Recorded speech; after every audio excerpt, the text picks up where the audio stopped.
It's time for the Intangibles Podcast, giving you a unique view on current events and news surrounding the NBA and college basketball. Now, to your hosts, Graham Simpson and Connor Pedersen.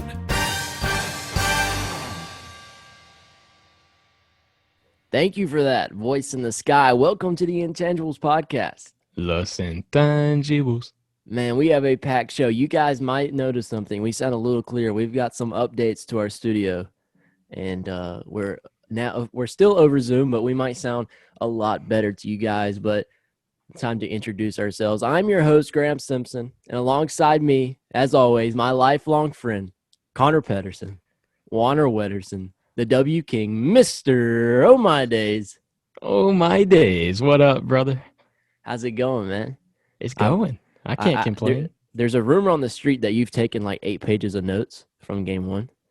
Potentially. Efficiency stats and everything. Potentially. We'll see.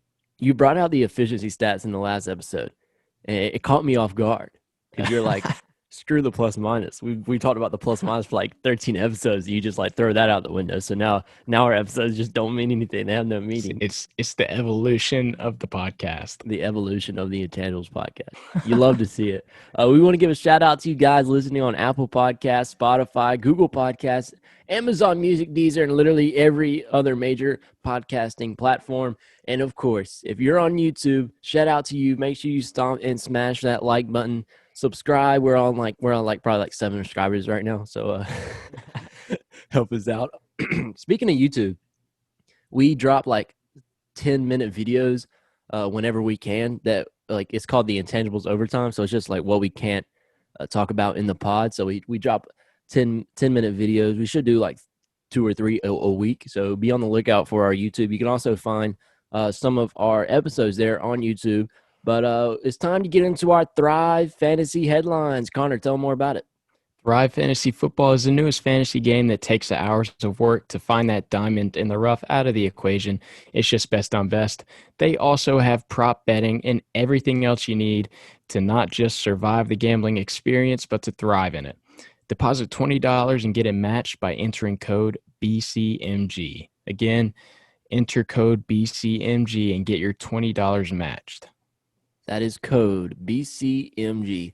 You guys heard it here, folks. Thrive Fantasy Sports. They're sponsoring our headlines. Shout out to them. Also, we got to give a shout out to the Blue Collar Media Group. We are officially on their website. So you guys can go to bluecollarmg.com and go over to shows, and you can find the Intangibles Podcast and listen to us there. We're getting into our headlines. LeBron is now 2-8 in game ones of the finals. He was 1-8 entering. But in all honesty, LeBron played well, and it's an interesting stat. But I thought LeBron was 1 assist away from a triple-double, and that's kind of how he played. Right. No, for sure. He had a heck of a game, and mad respect for that. But 2-8. 2-8.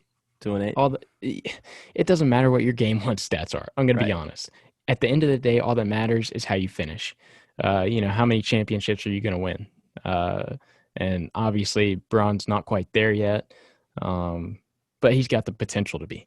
Right. Maybe LeBron is caught off guard by winning game one. You never know. Doc Rivers announced as Sixers head coach. I am the Sixers fan on the part of the Blue Collar Media Group, and I've kept relatively quiet because I'm waiting to get all my energy out later on after we talk about game one. But what was your initial reaction? Just a quick, first thing that came to your mind when you saw Doc Rivers? Dang, that was fast.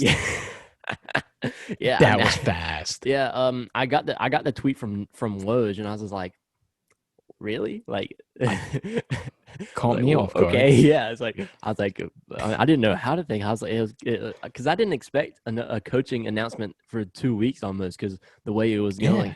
Doc Rivers, Sixers head coach. It's got a ring to it, but it's going to get some getting used to. But let's talk about this Miami Heat Los Angeles Lakers game one.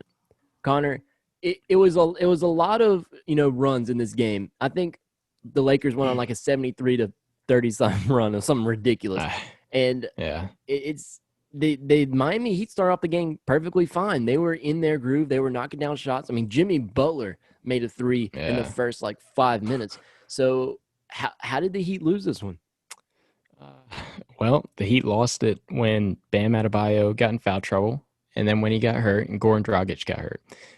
They had to rely on young talent, and that kind of killed him. But Jimmy wasn't his best version of himself later in the game, and you could say the same with just about the entire team. The only person that was really showing out was Kendrick Nunn, who we've sort of crapped on a little bit. After his great regular season and mediocre playoff performance until now.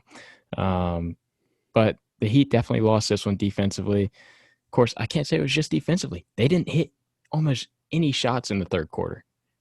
Yeah, the third quarter killed them. They're usually a fourth quarter team because they've put on runs in the fourth quarter. We've seen Tyler Hero put up like 16 points in a fourth quarter. So they're no stranger to not having a lead starting the fourth. But LeBron was in attack mode even when they were up by 30, and LeBron is sending a message by doing that. And props to LeBron. I mean, you can't down him for doing that because he knows how good the Heat are at coming back from leads. One thing for me is that Jimmy Butler had 23 points, and the Miami Heat did not take advantage of it, which is they can't do that anymore. If Jimmy has 20 plus and you don't take advantage of it, that's a recipe for disaster. And we've got Adebayo and Dragic listed as doubtful for game 2. And Dragic is definitely out. Definitely out. So I don't know. He had a plantar tear in his left foot. Okay, I haven't looked at like any headlines in the last hour. So, I don't see any way he plays with a torn plantar. Fasciitis, whatever. Like a 40. Well, it's just his plantar. In his foot. He's got that old man injury. The old guard injury. Painful. And Bam Adebayo, he had like a shoulder injury. There's reports coming out that he doesn't want to take painkillers because he's scared of needles. It's the finals, buddy. Like, come on. What's your? At this point, you play through it. Have you heard of what I just said? That he's scared of needles? No. That's crazy. I was like, what? I mean, I wouldn't want to take painkillers either, honestly, unless it's just Advil. But I mean, we're talking about needles. So if you're in Bam Adebayo, you're taking the needle or not? I'm taking a few Advil and playing through it. Taking a few Advil. Advil, if you're listening, you can sponsor us. That'd be great. Tyler Hero, he didn't have the best shooting performance by any stretch of the imagination. I was about to say. Connor, I want you to do the honors of doing the plus-minus stat. Evidently, it's outdated now. But we're still going to talk about it. It's plus-minus. I think this may be the lowest we've ever seen, Graham. Minus 35. It's insane. We had Lou Will had like a minus 32 against Denver. Yeah. The minus 35 is the lowest we've seen in this playoffs that I can remember. And we look at the plus minus stat. Like, I'll look at points and look at your minutes played, and then I don't look at assists, field goals made, rebounds, your blocks. I could care less. If you have a bad plus minus, then I'll look at your stats, and you have a good plus minus, I'll look at your stats. But if your plus minus is like -4 to +6, I probably won't look at your stats too in depth because it really doesn't matter. If you have a negative 35 plus minus, I'm going to trash you for shooting 33% from the field, 2 of 8 from 3, 0 of 1. 0 of 1. He only took 1 free throw. And he's one of the better free throw shooters as a rookie we've seen. He's a great free throw shooter. He's got a silky smooth stroke there on on his free throw. But I mean, he didn't perform, and he's the type of guy they needed. We said that. We're like, Tyler Hero has to show up. He has, because we said there's 4 guys that can show up and produce the points needed to beat the Lakers. It was Jimmy, it was Bam, it was Goran, and it was Tyler. Yeah. And we got Jimmy. And Jimmy was like the least likely of those. Because Jimmy, he's not taking threes. He's going to have a hard time driving to the rack because he's got LeBron James guarding him. But Jimmy, I mean, he played well. He had 61% from the field. He was 50% from 3, 5 of 5 from the free throw line. He had 2 rebounds, 5 assists, 2 turnovers, 2 steals, no blocks, but he also had no fouls. But he had a plus minus of -14. And it was an 18-point win for the Lakers. And that doesn't do it justice because it wasn't even that close. It was No. it was like a 30-point win. This was a blowout. If you watch the game, you know exactly what I'm talking about. If Goran's out, let's just say Goran's out, you got to play Kendrick Nunn. And I sent you a text earlier today, and I said they can't have Duncan and Tyler on the court at the same time. No. They do too much switching at almost at times, and they did do too much switching. And you can't have Duncan and Tyler and players like that guarding LeBron because they're too comfortable switching for me. Yeah. Well, we saw Kelly Olynyk get switched onto LeBron like 2-3 times last night. And LeBron went like silky smooth reverse lay under the basket. I mean, it was like ridiculous. Like, oh my gosh, what's happening? Right. But yeah, it's like no one can really guard other than Jay and Jimmy and Bam. Duncan can to an extent, but he can't guard LeBron. He can't guard AD. He could probably guard KCP, but I mean, even KCP had a good game. But yeah, we need to see more of Andre Iguodala for me. What was your take on this Heat roster? And we've kind of said what they could have done better, but I mean, with all these injuries, what do you look to next? I think, like you said, Kendrick Nunn. We keep Tyler Hero on the bench and let him do his thing coming off the bench. And Duncan Robinson, dude, he's got to score. When you come out, play 27 minutes and only get 0, you lay a goose egg in points and you get 4 boards, like, what are you doing? You're out there. You're watching. It was just running around. He's just a body on the floor, and that's a waste of space. So if he comes out like that again, I don't play him 20 minutes. I play him maybe 15, if that. I mean, you have no other choice than to give Kendrick Nunn some more minutes after what we saw. Kendrick Nunn is probably going to take most of Goran's minutes, but I don't want him to take all of it because he's just now coming back. I mean, you can't expect someone to, have COVID, have an injury at the beginning of the bubble in the seeding games, not play at all, barely play at all in these playoffs, and then expect them to go out and play 30, 25 minutes in an NBA Finals. So that's just unrealistic, which is why I give those minutes to Andre Iguodala, who had 25. We could see him have 35. I was thinking maybe you give Tyler Hero 35, Iggy 30, 35. Tyler is averaging around 30, 35, and he's coming off the bench too. Yeah. And you don't want to put Tyler in the starting lineup because that just messes up everything. Exactly. It messes up his flow. You can't mess up the rotations, especially in the NBA Finals. We've seen rotations get messed up, and it's cost teams, like, especially injuries. Because you can have a loaded team, but if you have injuries that mess with your rotations, it's detrimental. For example, last year's Warriors. Yep. I mean, they were a great squad. Yeah. And they were probably better on paper, even without KD, to the Raptors, and they still lost just because their rotations were off. That's just how it happens. And it's just game one. We're not going to overreact. We're not going to say Lakers are sweeping.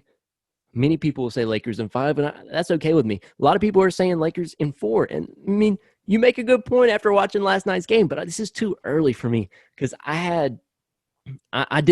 if I were to make a prediction, which I'm not, this is not a prediction, hypothetically, if I said... I love to speak hypothetically. We do.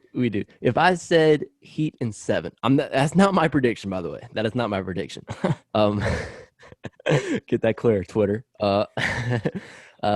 This is not over. I'm still hyped up for the rest of the series because he's like, Jimmy Butler is that guy. He's not going to take these punches. He's not going to. He's going to fight back with all of his will. And Tyler plays with that swag where he's not going to go down like a crying little baby. And I mean, Duncan Robinson's just got to be better. I mean, right. Without Bam and without Goran, it's probably going to be a sweep. Without them the next 3 games, is there any way they sneak out a game? And tell me the blueprint. I mean, tell me the blueprint, how they slow down LeBron and AD. And, I mean, without them, it leads the way for KCP, Kuzma, Caruso, Rondo to have, like, 30 points out of nowhere. So I'm going to speak hypothetically that Bam is playing the entire series and assuming Goran is out for the rest of the series. So when you say the rest of the series, are you talking about fully healthy Bam or like the injured kind of healthy on Advil Bam? I think we see full-on Bam. You think we see full-on Bam? I think we see full-on Bam. All right. So we're going to assume that. I think the Heat have every chance to win this series without Goran Dragic. it's a very bold take, but I fully and firmly believe that the Heat are capable of it. Under Eric Spoelstra, they've got the Heat culture, the Heat mentality. Fight. You got the grit. You're going to get through everything, and I think this is a team that can come out on top. They're very resilient, and we've seen it in the playoffs. So I have a lot of faith in this Heat team. And you were talking about AD. They just have to slow down him or LeBron. It's hard to slow down either of them. They've got to do better in their perimeter defense against Anthony Davis, because that's where he's lighting them up. He gets the ball on the wing or even at the top of the key, and you see people running from like the block or the middle of the lane to go block his shot or contest his shot, and he's already released it at that point. Yeah. So it's just lackadaisical perimeter defense from the Heat against AD and even the Lakers overall. They lit them up. We're gonna get into the Lakers defense and the Heat's defense in a little bit, but I mean, Goran Dragic. I'm gonna get this straight. A bad playing Goran Dragic is worse than a no playing Goran Dragic. You'd rather him not play at all than play bad. Exactly. If I'm the Heat. So Goran, he was in 14 minutes. He had 6 points, 3 of 8. That's 37%. 0 of 1 from behind the arc. There's not good numbers, but again, it's only a small sample size. It was 41-40 Los Angeles Lakers when he went out with the injury, and that leads me to believe I don't think they. I think Goran, if he misses a game, it has to be. I don't even know if he can miss the next game, because as soon as he went out, they fell apart. I mean, I don't want to. You can probably think of the word I'm saying, but they fell apart. You summed it up. Yeah, it was some type of show. But again, it was. Jay Crowder didn't play horrible. I thought Jay Crowder did a good job double teaming, which that kind of hurt them in the long run when LeBron figured it out, and Spoelstra did literally absolutely nothing to counter what LeBron was figuring out of their defense. But, Kendrick Nunn, again, you got to give props to him. 18 points, 8 of 11, 72% from the field. That's 2 of 4. He was 2 of 4 from behind the arc. He's not even a good three-point shooter, and he was giving you that spark. He had a positive plus-minus of 18 points in 19 minutes. Kendrick Nunn, I would never have thought this. Is Kendrick Nunn going to be the X factor? I think he is. We said it was Tyler Hero, and maybe it will be. But Kendrick Nunn is going to have to step up for Goran Dragic, because Tyler Hero, obviously, he didn't do anything great last night. Kendrick Nunn was great last night, considering he played 20 minutes. So that's somebody that needs to step up and fill Dragic's role, being All-NBA, rookie first team. He's got to live up to it. So I don't know if there's more pressure on him or Hero. I think it's more on Hero just because of how well he's played throughout the playoffs. But I think there's an immense amount of pressure on Kendrick Nunn now. Isn't Kendrick Nunn supposed to be better than Tyler Hero according to the NBA media? Yeah, exactly. Of course, that's regular season we're talking about. But honestly, this is what I don't want to happen. If I'm the Miami Heat, speaking for the Miami Heat, if I'm a Heat fan, let's put it that way, I don't want Solomon Hill getting 18 minutes. Oh, heck no. I don't want Kelly Olynyk getting 18 minutes. Kelly Olynyk is a lost soul out there. You would know. You got to. Plus 14, plus minus. What efficiency? What's his efficiency? All right, let me pull that up for you. We've proven that the plus minus is outdated. It's telling sometimes, but when you only play 18 minutes, let's see. He looked like a lost soul out there just watching. Kelly Olynyk? I haven't even looked at it as his plus minus. Now that you say that, he does have a good plus minus. Maybe I'm missing something. That's not possible though. How could I miss something? Pull a Kenny Beecham here. Pull a Kenny Beecham. Yeah. He had an efficiency of 10. 10. I mean, that's pretty decent. You want to be around. You really want to be around like 15 for him. Yeah. Well, yeah. That's not as bad. I was expecting 7. To be honest, you'd think it'd be worse, but 7. His efficiency was actually really good because he put up 4 points on 5 shots. Not good, but 4 points on 5 shots. But what he did, 5. But what he did to really, bolster that efficiency was have he 5 chipped in rebounds. elsewhere. He had 5 rebounds, 4 assists, and 2 blocks. Oh, yeah, 2 blocks probably. That's why. Yeah. That's telling it. Yeah. I mean, okay, so most of his minutes are the garbage time where, like, L.A., they gave up. Yeah. I mean, they've done it like every series in like at least one game when they're blowing out and they've given up, which is why we're saying this was like a 30-point game and not an 18-point game. But same with, we can't just give that same treatment to Kelly Olynyk that we're going to give to Kendrick Nunn, because Kendrick Nunn did play a lot of garbage time and he got most of his points in garbage time. Yeah. But he looked good. He was aesthetically pleasing to watch. Kelly Olynyk Very was much so. just like a lost soul out there. I want to see more Myers Leonard. I do. He's a big body. He hasn't played at all, but you got to give him at least a sample size. Haslam? No, I don't want to see Haslam. I mean, maybe it's time. I mean, they were so experimental, and they didn't bring out Myers Leonard because the small ball didn't work. Eric Spoelstra knew that. Oh yeah. They should never put the small ball in the. Oh heck no. AD was feasting on that, and when they play the small ball, they don't force AD to play center. And if AD played center, I feel like this would be even worse. Imagine that. But yeah, no kidding. AD doesn't have to play center to be successful in this series, and that leads AD into his comfort zone. Which, spoiler alert, you don't want that to happen. Like, you can't handle AD. He's the best player for the Lakers when he's in his comfort zone, because of course Jimmy's going to get in LeBron's head a little bit. Jay Crowder can do what he can. Him and Bam, healthy Bam. He's got to stick AD. Him and Jay Crowder, they basically have to double team the paint. I mean, do you agree with that? Is that something they look at?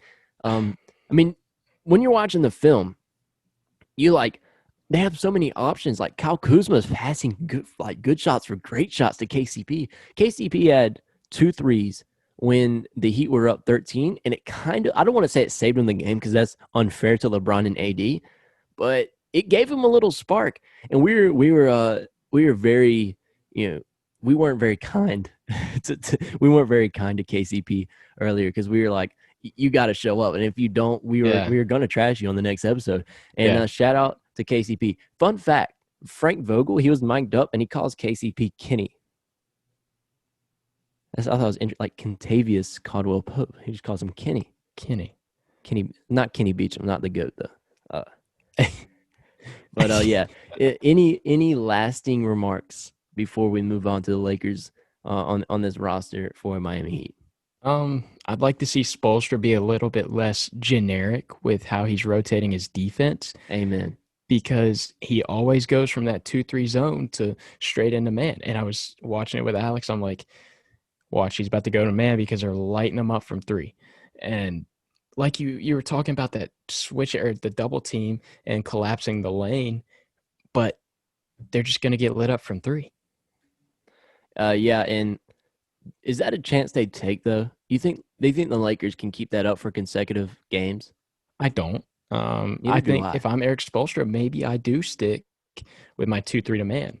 Stick in the 2-3 until they get hot from 3. I think they take a more John Calipari approach. If they make a basket, they're in 2-3. If they miss, they're in man. I think that's the best way to approach this. And that's that's the Kevin Pedersen right there. Kevin Pedersen, yeah, but we're not zone pressing. You're not in a full court zone press, turning Clemson over 42 times. It would be like Connor's dad, but we're not zone pressing the entire game. But it was. I mean, KCP had 13 points. He was 3 of 10. He had 2. Yeah, he was 2 of 6, and the two 3-pointers I was talking about was that spark. So maybe Kenny KCP needs some more. More shade thrown at him. But he was 5 of 5 from the line. They shot great from the free throw line. Yeah, I mean, they did. Dwight was 2 of 2. Rondo was 2 of 2. Caruso was 1 of 2. Yeah. Kenny was 5 of 5. LeBron James was 5 of 6, and AD was 10 of 10. They got a lot more free throws than the Heat. What was it, 13 more? It was something crazy. Let's talk about Anthony Davis. Anthony Davis, 34 points. 52% from the field. 50% from the 3-point line. Like I mentioned, he was 10 of 10. That's 100% from the foul strike. 9 rebounds, 5 assists, just 1 turnover, 3 blocks, and just 1 block. He wasn't in foul trouble like we've seen him before. A plus-minus of 23. Is this fair to? Is that a telling stat? Very much so. I think that's telling. An efficiency of 40. Whoa! Wait, for real? Efficiency of 40. 40. Braun had one of 38. No way. They had two on the greater side of 35.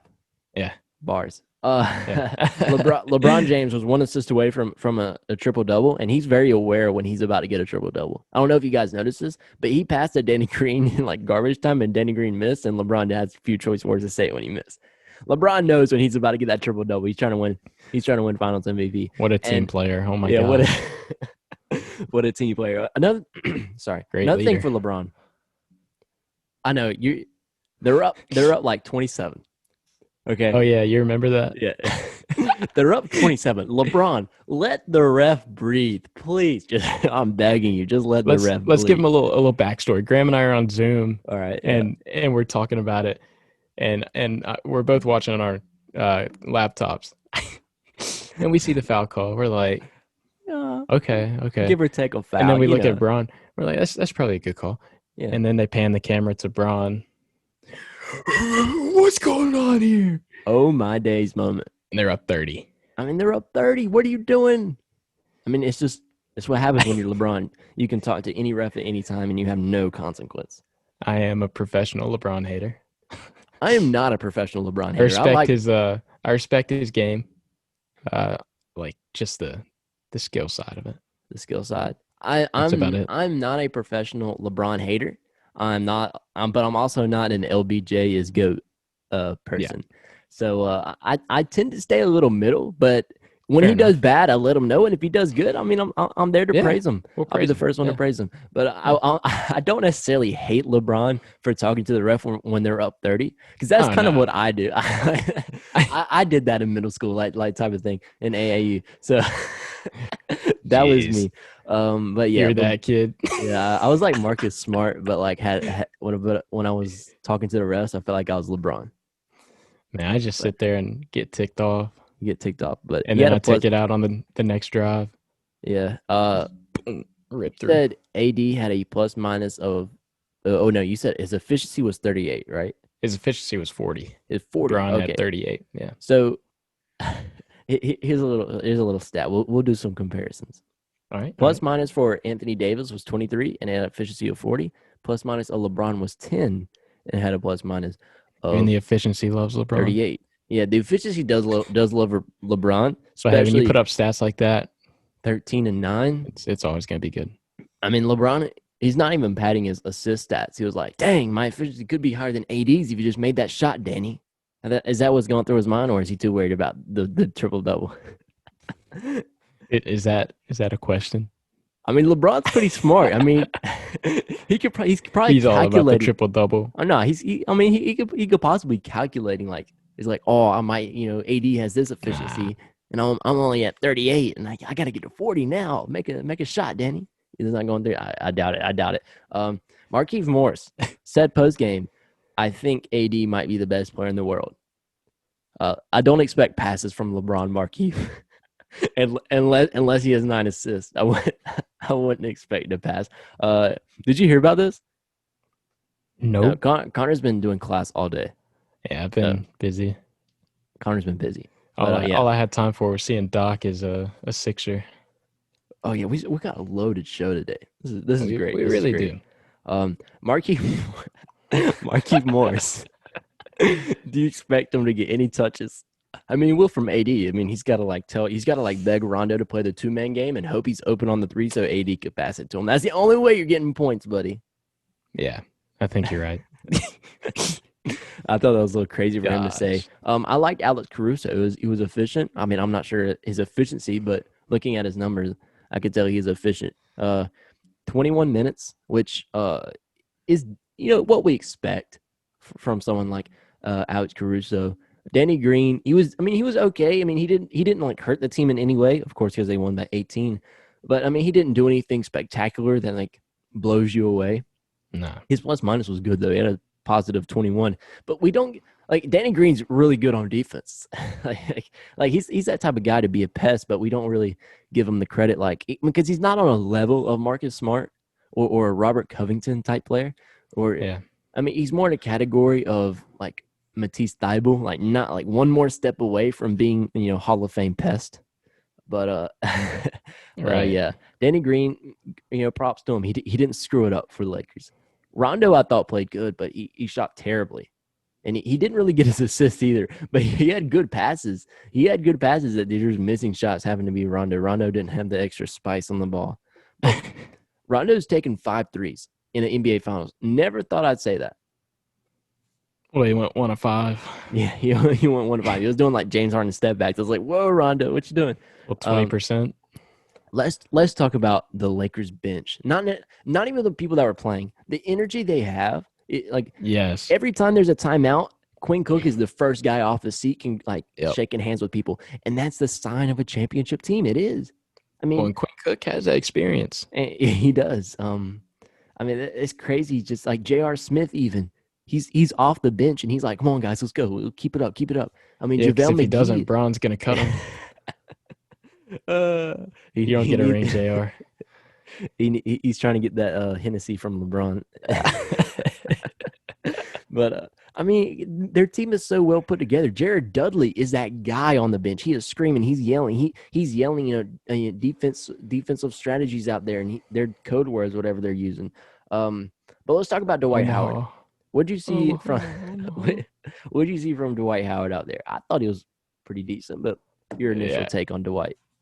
Solid. I mean, 15 minutes when you grab eight boards, you're always going to be happy with that. And I thought he played really well. He was impressive and provide a body against Bam. So he made Bam's life just absolutely miserable, and just made it hard for him to really attack the rim. When you got Dwight Howard guarding you, what can you do? When you say he made Bam's life miserable, like literally, he literally hurt his shoulder. Quite literally made him miserable. That's the reason Bam needs painkillers. Yeah, knowing it, I'm gonna put him on Advil and then throws his shoulder at him. But yeah, I mean, overall good performance from the Lakers. Not much more we can say, but we're about to get into this Miami Heat defense. We're gonna pick apart their defense. I'm looking forward to this the most. I'm not sure about you, but I have some notes. Connor has plenty of notes, probably. Go ahead and get us started. Let's hear it. I'll do the honors. Yeah, you got it. And the Heat simply have no answer for Anthony Davis at all. We know that. We kind of knew that, but now it's like, okay, it's everybody knows. It's common knowledge. I think the Heat are having a hard time on defense because they're switching too much. We've said that. You can't afford Hero, Dragic, Robinson to guard LeBron. I mean, you can't do that. That's seriously out of this world that Spoelstra would even, touch that type of system over there, switching everything, because it worked against the Celtics. I mean, Jason Tatum is not a bully. He's not a freight train. He's more a finesse type player. So Duncan Robinson can get away with guarding him. I mean, and then when they have Hero, Dragic, or Robinson, those are the three guys that I pointed out that had a hard time. Even Kendrick Nunn was switched on LeBron and Kelly Olynyk, like you said, but those were more in the fourth quarter where Lakers had already won the game. I mean, that forces a double team from Jay Crowder or Bam. And you got to think about it. LeBron is arguably the best player passing out of a double team. I mean, he's an elite playmaker. We know this. And LeBron figured it out.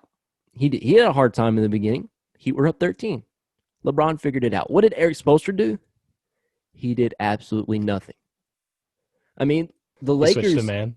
Yeah, he did. He switched the man. The Lakers shot 6 of 9 in the first half. Very nice. But the Heat switching on D caused major problems. Jay Crowder or Bam Adebayo have to check AD and double team the paint if I'm them. That's a no-brainer. And Jimmy literally can't let LeBron leave. If LeBron goes to get a sip at Gatorade, Jimmy has to be there in his face. That's literally what – if Eric Spoelstra has to tell Jimmy that, get his point across. At this point, I'd let Kenny, KCP, try and score 25-plus each game. Let KCP beat you. Like, seriously. And he's probably going to get cold either way because he's literally very inconsistent. But, I mean – You want Danny Green to beat you if there's anybody. Who's another guy like Kyle Kuzma maybe? Caruso. Or Caruso. That's a good take. You don't really think about Caruso taking over a game though. Oh. Have you ever? Oh, he can do it. He can do it. He can do it. One dunk in transition, and the game is over. One dunk Series in transition. over. Finals MVP Caruso. I'm serious. Like, one dunk from him changes a game. 1 3 from him changes a game. Because when people on the Lakers bench see him hit a shot or an emphatic dunk, they go crazy. And that energy, that momentum just builds and builds. And that's what we saw last night. It wasn't even just Caruso. It was just, like you said, their bench provided so much energy that it was contagious. And sometimes you're like, the whoa, Heat what is Hunter Renfrow doing on the court? the Heat just sort of had hazmat suits on and couldn't catch the momentum. Yeah, and if Gordon is out, which we expect, he's listed as doubtful. Same with Bam, but I expect Bam to play through the pain. Yeah. And Gordon's probably going to be out. Plantar fasciitis is pretty serious. Let's see. What was it? What was it officially called? Something. I think it was a plantar or something, like a tear in his plantar or something. All right.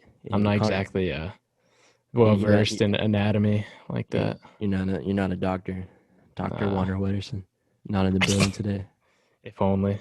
But you can't have Robinson and Hero on the court at the same time. I've said that. I mean, I have to get my point across. That's not good basketball. Okay, I was right. It was a plantar tear. A plantar tear in his foot, right? Left foot. Yeah. Left foot. All right. Cool.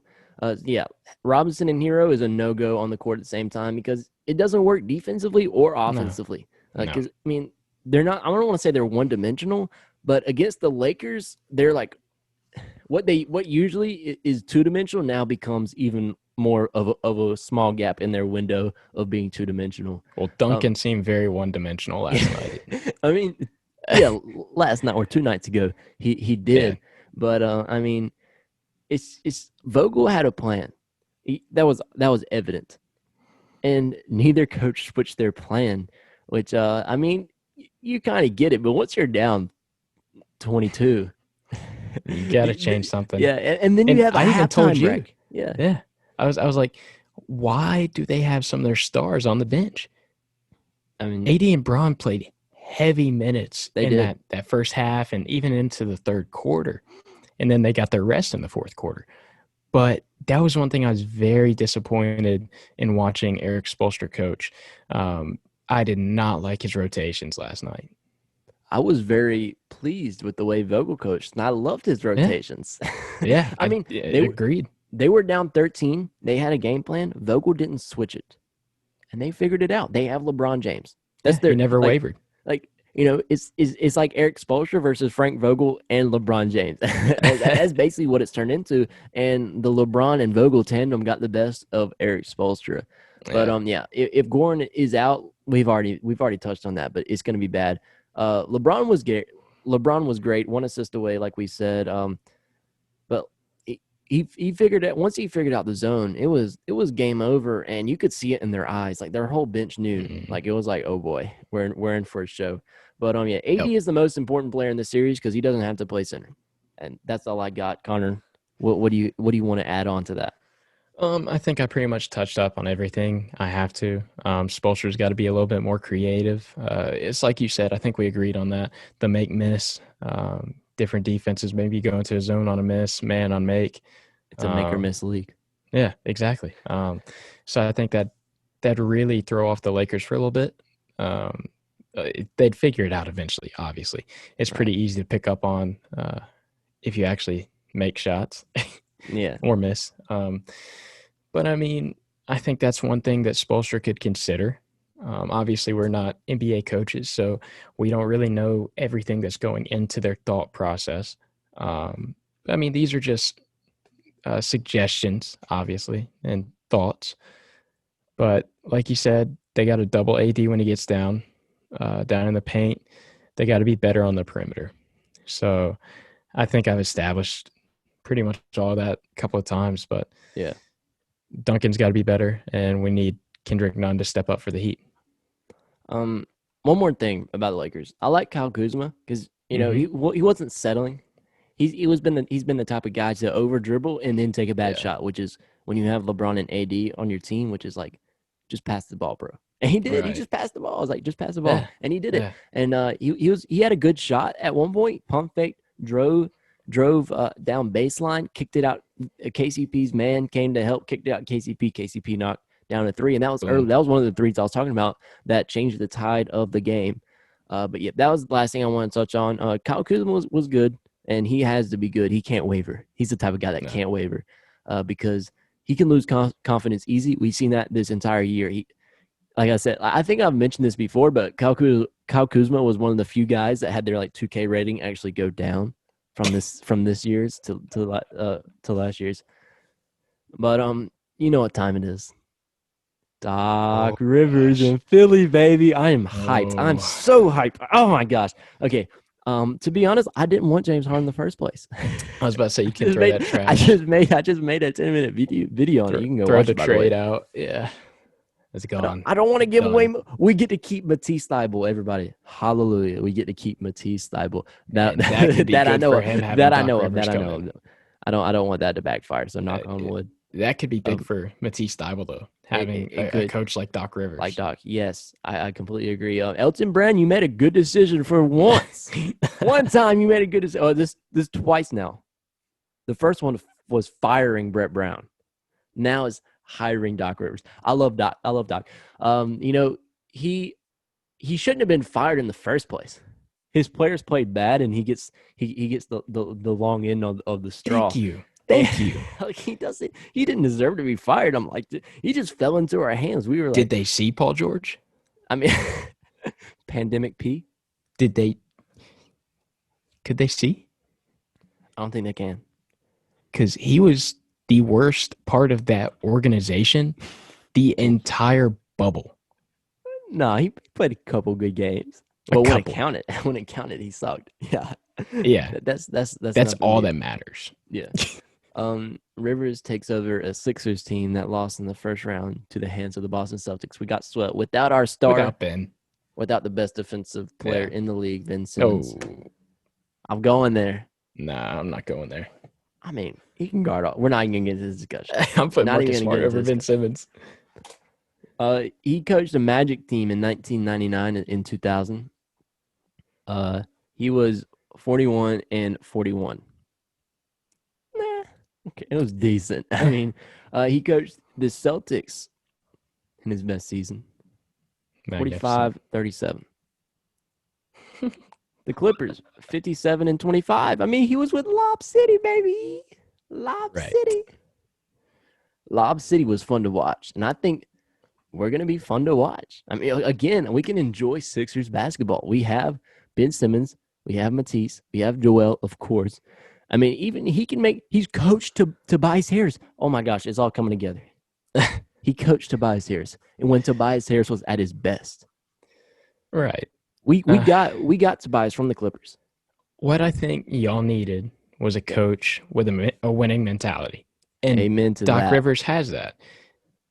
With the Celtics, he won, a couple championships?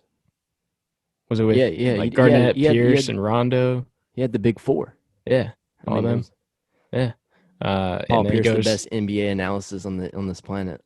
I love Paul Pierce. I love Paul Pierce, bro. Great player. His analysis, though, is like some of Kendrick Perkins. He's not quite on Kendrick Perkins' level.